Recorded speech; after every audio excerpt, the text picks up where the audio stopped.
Hello guys, अभी मैंने upload कर दिया है अपने ब्लॉग का पार्ट 3।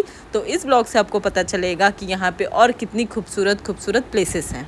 ये जो आप देख रहे हैं ये कोई गार्डन नहीं है, ये डल लेक के ऊपर लगा हुआ पेड़ पौधे हैं और उस पे ये बोर्ड है। और ये डल लेक का खूबसूरत व्यू है जो सनसेट का है। आपने डल लेक तो काफ़ी बार देखा होगा वीडियो में, बट डल लेक का सनसेट मैं आपको दिखाऊंगी इस वीडियो में। जो टूर करते समय हमने व्यू देखा था, इसका सनसेट होते हुए व्यू बहुत ही प्यारा दिख रहा था, जो मैंने अपने ब्लॉग्स पे मेंशन किया है। फिर हमने कर लिया था एक बोर्ड, जो हम डल लेक का हमको पूरा कवर करना था घूमते हुए। तो बोर्ड वाले भैया ने हमको बोला 3000, लेकिन हमने दिया उनको ओनली 1500, क्योंकि पर पर्सन हम बोले 500 ही देंगे आपको, उससे ज़्यादा नहीं देंगे। तो फिर बहुत टाइम बाद उन्होंने एग्री किया और वो बोला ठीक है मैडम, ओके चलेगा। फिर फाइनलाइज होने के बाद हम डल लेक विजिट करने निकले, जिससे हमें भैया ने बताया कि डल लेक पे पूरा मार्केट लगता है, स्कूल लगता है, बहुत सारे शॉप्स रहते हैं यहाँ पे, मतलब डल लेक पर ही पूरा शहर बसा हुआ है। तो ये जानकर हमें बहुत खुशी हुई। देखिए डल लेक के मार्केट में हमने रिंग, पेंडेंट, बहुत सारी चीज़ें देखी। और देखिए मेरा खूबसूरत हाथ, भैया ने बताया जिस हाथ में ये रिंग जाती है वो हाथ और भी खूबसूरत लगने लगता है। तो फिर मैं रिंग डाल के देखी तो मेरा हाथ सच में खूबसूरत लगने लगा था। फिर भैया ने मुझे बताया कि डल लेक में भी आप अपना प्लॉट खरीद कर अपना हाउस बना सकते हो। जैसे यहाँ पे होटल्स बने हुए हैं बोर्ड हाउस पे, वैसा आप अपना घर भी बना सकते हो। एक और ख़ास बात बतानी थी मुझे आप लोगों को कि यहाँ पे अगर आपको विज़िट करना है तो आप जल्दी निकल जाए, क्योंकि यहाँ पे सूरज जल्दी ढल जाता है। तो फिर आपको जल्दी निकलना पड़ेगा, जिससे आप डल लेक को अच्छे से विज़िट कर पाए और इन्जॉय कर पाए, जैसे मैंने किया।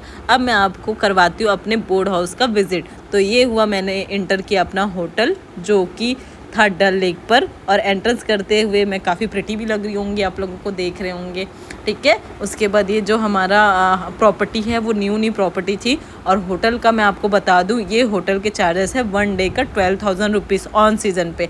लेकिन हम गए थे कहीं और रीज़न की वजह से, तो ये ऑफ सीज़न था। तो ऑफ सीज़न की वजह से ये हमें पर डे का चार्जेस 5,000 रुपीज़ पड़ने वाला था, बट हमने नेगोशिएट करवा के इसे 3,200 में ब्रेकफास्ट एंड डिनर इंक्लूडेड करवा दिया। और जिससे मुझे बहुत खुशी हुई, क्योंकि नेगोशिएट करने में तो वैसे भी मैं माहिर हूँ।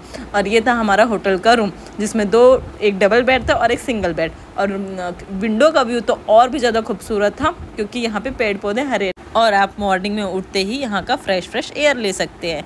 और ये रहा नाइट व्यू, जो सेकंड बोर्ड हाउस है उसका मैं आपको व्यू दिखा रही हूँ, वो भी काफ़ी खूबसूरत था। वहाँ पे एक फैमिली आ रही थी, वो भी काफ़ी एंजॉय करी थी, तो काफ़ी अच्छा लग रहा था उन्हें देखकर। और फिर मैंने रात में थोड़ी सी मस्ती की, क्योंकि अब होटल में क्या ही करते हैं, हम बोर्ड हाउस पे थे तो कहीं घूमने तो जाना नहीं हो रहा था। तो बोर्ड हाउस पे हमने सारी मस्ती की। ये मेरी फ्रेंड है जो मेरे साथ गई हुई थी, ये मेरी स्कूल फ्रेंड है जिसके साथ हमने खूब मस्ती की, डांस वांस किया। अब होटल में 2-3 ही लोग थे तो हमने किया। उसके बाद फिर डिनर हम करने निकले। तो डिनर ने भैया ने काफ़ी अच्छा अरेंजमेंट किया था।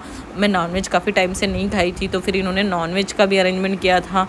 तो ये रहा steam rice, then steam rice भी काफ़ी गर्म था, तो मुझे अच्छा लगा यार डिनर का कितना अच्छा अरेंजमेंट किया इन्होंने। तो ये देख के तो मैं खुश हो गई। और सैलड मैं बहुत खाती हूँ, बाहर जाती हूँ तो चपाती भी इन्होंने बनाई थी।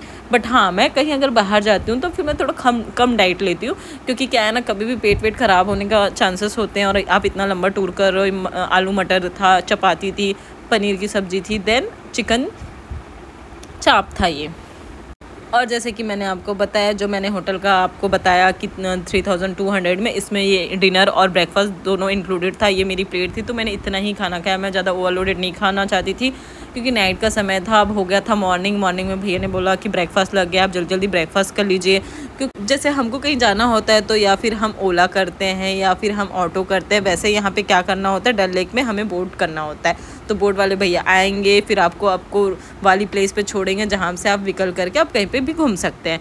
तो हमने फटाफट अपना ब्रेकफास्ट फिनिश किया। ब्रेकफास्ट में था बटर ब्रेड था, जैम ब्रेड था, एंड पोहा एंड उपमा। तो ये सारा मैंने थोड़ा खाया, क्योंकि आपका जो ब्रेकफास्ट है ना वो थोड़ा हैवी होना चाहिए। और बॉयल एग भी मैंने ले लिया एक। उसके बाद थोड़ी सी पी मैंने छोटी सी कप में मिल्क। उसके बाद फिर डल लेक से। फिर हमारे ड्राइवर भैया वहाँ पे आ गए थे, तो फिर हम बोट हाउस को बाय बाय करते हुए हम निकल गए अपनी सफ़र की ओर।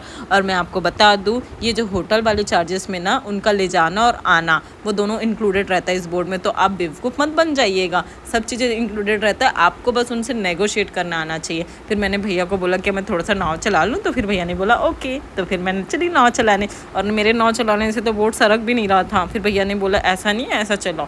फिर मैंने वैसा चलाया तो बोट थोड़ा थोड़ा सा मूव करने लगा। फिर मैं पहुंच गई शंकराचार्य जी का तपस्या स्थल।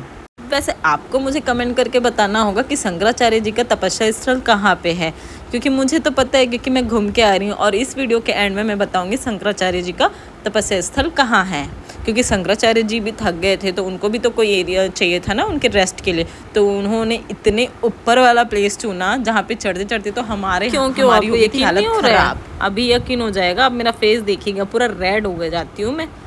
300 सीढ़ी चढ़ने के बाद तो ऐसे ही हालत ख़राब हो जाती है। फिर मैंने बोला शंकराचार्य जी को इतनी ऊपर जाने की क्या ज़रूरत थी, लेकिन वो तो काफ़ी टाइम से निकले हुए थे ना, टूर कर रहे थे, क्योंकि वो पैदल टूर किए हैं। और उन्होंने जहाँ पे अपना रेस्ट स्थल बनाया था वहाँ पे अभी मंदिरों का निर्माण हो गया है। और देखिए ऊपर चढ़ने के बाद भी इतनी लंबी लाइन लगी हुई थी सीरियसली, लेकिन चढ़ने के बाद जो ऊपर का व्यू था तो उससे हमारी सारी थकान मिट गई। और यहाँ पे एक भैया माइक पे ज़ोर ज़ोर से नारे लगा रहे थे, जय भोले की, जय भोले की। तो वो हमें थोड़ा शक्ति दे रहा था और पावर दे रहा था। ऐसे तो हमें बहुत प्यास लग रही थी क्योंकि गर्मी बहुत था। गए तो हम ऐसी जगह पे थे जहाँ पे हमेशा ठंडी होती है, लेकिन मुझे वहाँ पे जाके बिल्कुल भी ऐसा फील नहीं हुआ कि मैं उस जगह पे हूँ जहाँ पे इतनी ठंडी होती है। सो यार मतलब इस टाइम पे भी इतनी भीड़ थी वहाँ पे, इतनी लाइन, इतनी मतलब कंजस्टेड था। और इतनी ऊपर चढ़ने के बाद एक्चुअली क्या है ना, सीढ़ियों को ऊपर से चढ़ो तो अब बहुत डिफ़िकल्ट होता है। फिर हम आ गए थे मुग़ल गार्डन। जो मुग़लों का गार्डन होता है ना, वो बहुत रॉयल होता है। इतने फ्लावर्स थे यहाँ पे, इतने फ्लावर्स थे। हमारे मुग़ल जो भी थे वो भी कितने मस्त रंगीन थे ना, उन्होंने भी गार्डनिंग का बड़ा शौक़ था। तो वहाँ पे हमने कश्मीरी अटायर लिया और कश्मीरी रंग में रंग गए। और ऐसे 2 बच्चे मिल गए हमें क्यूट क्यूट से, तो उनके मम्मी पापा ने बोला क्या आप इनके साथ फ़ोटो लेंगे, तो हमने बोला ठीक है ओके लेते हैं। तो फिर हमने इनके साथ फ़ोटोज़ ले ली, वीडियोज़ बना ली काफ़ी प्रिटी वाली। और आप बताइए मैं कैसी लग रही हूँ इस वीडियो में। और फिर वहाँ पे हमने खाया फालूदा, जो बहुत ही ज़्यादा बकवास था भाई। उसके बाद हम आ गए अखरोट वाले गार्डन में। भैया ने बताया यहाँ पे अखरोट और एप्पल बहुत होता है, लेकिन हमको भी तो पता चलना चाहिए कि उस अखरोट दिखता कैसा है, उसका पेड़ कैसा दिखता है। तो भैया ने हमको ले आया अखरोट। तो यहाँ तो सारे कच्चे कच्चे अखरोट थे, अब उसको तो हम तोड़ कर खा भी नहीं सकते ना, क्योंकि वो कच्चे हैं। तो भैया ने बताया कि ये जो ग्रीन कलर का है वो छोटे छोटे हैं, वो पक्के हो जाते हैं और पक के सूख जाते हैं, फिर आप उसको खा सकते हैं। लेकिन एक एक हमने निशानी के लिए एक एक हमने तोड़ लिया था तीनों ने। उसके बाद एप्पल थे, एप्पल भी ग्रीन ग्रीन थे, लेकिन हमने एक तोड़ के खाया ना तो बहुत मीठे मीठे लगे। तो एप्पल आप ग्रीन खाओ कच्चा खाओ, हल्के तो मीठे होते ही हैं, लेकिन एक टाइम पे वो पक जाता है जल्दी, ऐसा होता है। और इनके हर घर पे एप्पल और अखरोट का पेड़ होता है। जैसे हमारे घर में मीठा नीम की पेड़ होती है, मिर्ची की पेड़ होती है, वैसे इनके यहाँ पे एप्पल और अखरोट का पेड़ होता है घर पे। और देखिए मैंने एप्पल खाया भी, लिटरली मीठा था, इसलिए मैंने आपको रिव्यू दिया कि आप ग्रीन एप्पल भी खाएंगे तो भी मीठा रहेगा। ब्रेकफास्ट तो हमने होटल में कर लिया था। देन फिर हम आगे एक पंजाबी सा ढाबा दिखा जो बहुत यम्मी सा खाना था यार, बहुत सस्ता खाना था, बहुत मज़ा आ गया।